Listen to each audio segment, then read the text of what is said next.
Okay, let's face it. It's easy to feel swamped by information these days, isn't it? Oh, definitely. Information overload is real. Right. You want to be genuinely well-informed, but honestly, who has the time to sift through everything? Exactly. So our goal here with the deep dive is, well, to cut through that noise.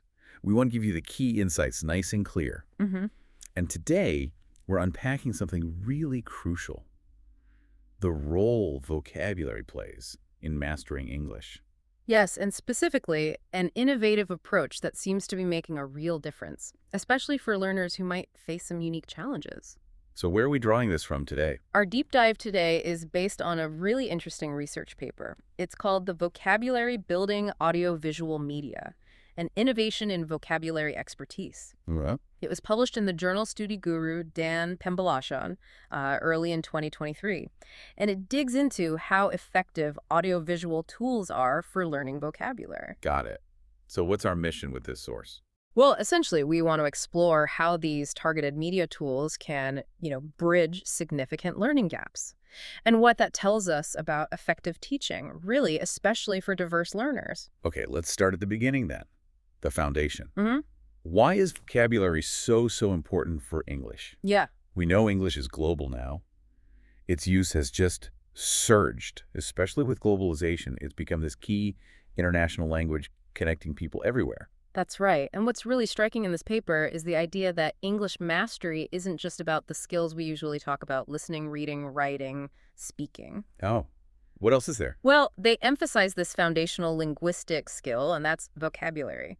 The argument is, without a good grasp of words, students genuinely struggle to communicate clearly. That makes sense if you don't have the words. Exactly. Communication breaks down. And this isn't just about knowing definitions, is it? No, not at all. The paper points out it's much more complex. It's understanding pronunciation, spelling, grammar aspects, those subtle connotations, the sort of feeling a word has. Right, the nuances. Yeah, and how words change form, like teach to teaching or teacher, and how words link together in meaning. It's a whole network. It really is. And the interesting thing is how directly this strong vocabulary impacts speaking and writing clearly.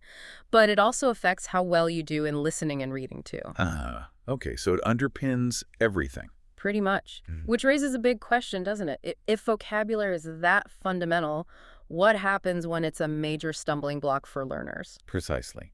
And that brings us to the challenge this paper tackles: bridging that gap for diverse learners. Yeah. Because the source identifies this critical issue. Yeah. Learning success really depends on using the right media and strategies. But often that's not happening. Right. The paper notes many teachers still lean on, well, pretty conventional methods. There can be a disconnect. And it focuses specifically on the difficulty teachers sometimes have connecting with students' actual abilities, especially students with special needs, like the paper mentions mentally disabled students. Yep. And it suggests that a lack of familiarity with newer technologies among teachers can actually lead to students having weaker vocabularies. It's quite a direct link. Wow. So what did that look like in the classroom they observed? Well, the picture painted is often teacher-centered learning, maybe based only on PDF textbooks. Right, just reading off a screen. Exactly, and often lacking any real auditory learning media. It's a very sort of one-dimensional approach sometimes. I see. So it's not engaging all the senses. Not effectively, no. And this really underlines the need for teachers to be, well, imaginative, to select and design media that work for kids with particular needs. Because otherwise, students might just resist. Yeah, the research suggests they might resist reading and listening tasks simply because they lack the vocabulary to engage with them comfortably. It becomes this frustrating cycle. Okay, so that's the challenge, a pretty significant one. Where does the innovation come in? This is where the audio-visual media really steps up. The paper presents it as a genuinely good innovation, something that pays attention to different abilities and suits a range of learners. How does it work? What makes it effective? Well, a key thing is how it helps students get both kinds of word knowledge. There's contextual knowledge. Which is like how a word's meaning shifts depending on the situation. Exactly. And then there's definitional knowledge, just, what the word means. Audiovisual stuff helps build both. And what kind of audiovisual media did they actually use in this study? It was pretty straightforward, actually. They used things like flashcards, Okay, drawing books, and also animated learning videos. So bringing in movement and sound. Precisely. The paper highlights that this offers a unique experience. And this experience seems particularly beneficial for students with certain special needs.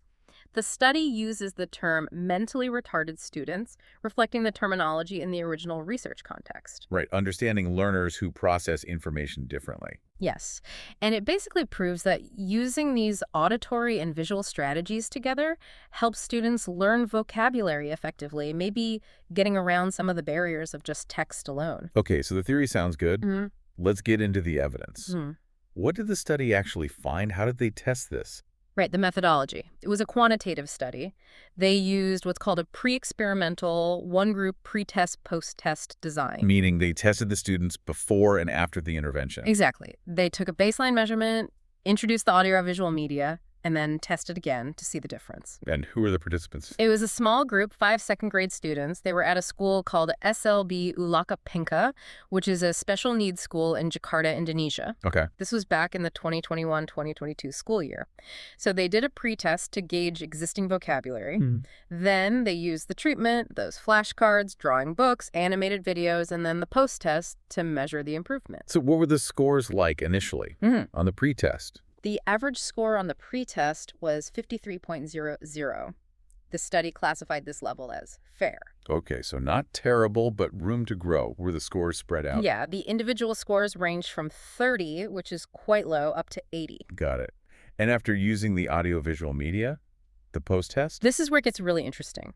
The average score jumped significantly all the way up to 89.00. Wow, from 53 to 89. Exactly. And that 89.0 average was classified as very good. That's a huge leap. What about the individual scores? They also improved across the board. The post-test scores ranged from 80 up to 95, so even the lowest score improved substantially. And the average gain? The average gain in points was a remarkable 36.000 points per student. 36 points. That's massive for just one intervention. It really is. If you look at the total score for all 5 students combined, it went from 265 on the pretest Right. up to 445 on the post-test. A really clear, positive shift. Was this statistically significant, or could it have been chance? No, the stats backed it up strongly.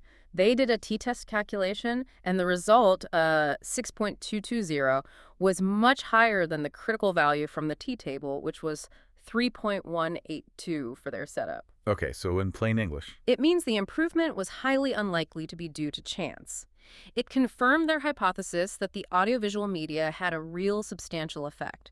The difference was statistically significant. So the bottom line from the study is? The bottom line is clear. Using this kind of audiovisual media was successful. It demonstrably improved the vocabulary expertise of these junior high students with special needs, a significant positive effect. Okay, so let's pull this all together. What's the main takeaway here? Well, the core finding really is that this study provides pretty strong evidence that audiovisual media can be a powerful tool for enhancing vocabulary, especially perhaps for learners who might struggle with more traditional methods, like students with special needs. Right, it really highlights the potential there. It does, and it raises an important question, I think. Which leads us to, what does this all mean for you, the listener? I mean, this deep dive really underscores the power of tailoring how we teach and learn, doesn't it? Absolutely. It shows the potential for technology, even relatively simple tech like videos and flashcards, to make learning more accessible, more engaging, and ultimately more effective for everyone. Regardless of their starting point or, perceived learning challenges. Exactly. So here's a thought to leave you with. If we see this kind of powerful impact on something as fundamental as vocabulary, how might we take these principles, the principles of engaging multisensory audiovisual approaches, how might we leverage those to maybe transform learning in other subjects? Or even just in our own personal quests for knowledge, whatever our learning style or perceived abilities might be? That's a fascinating question to consider. How far could this approach take us?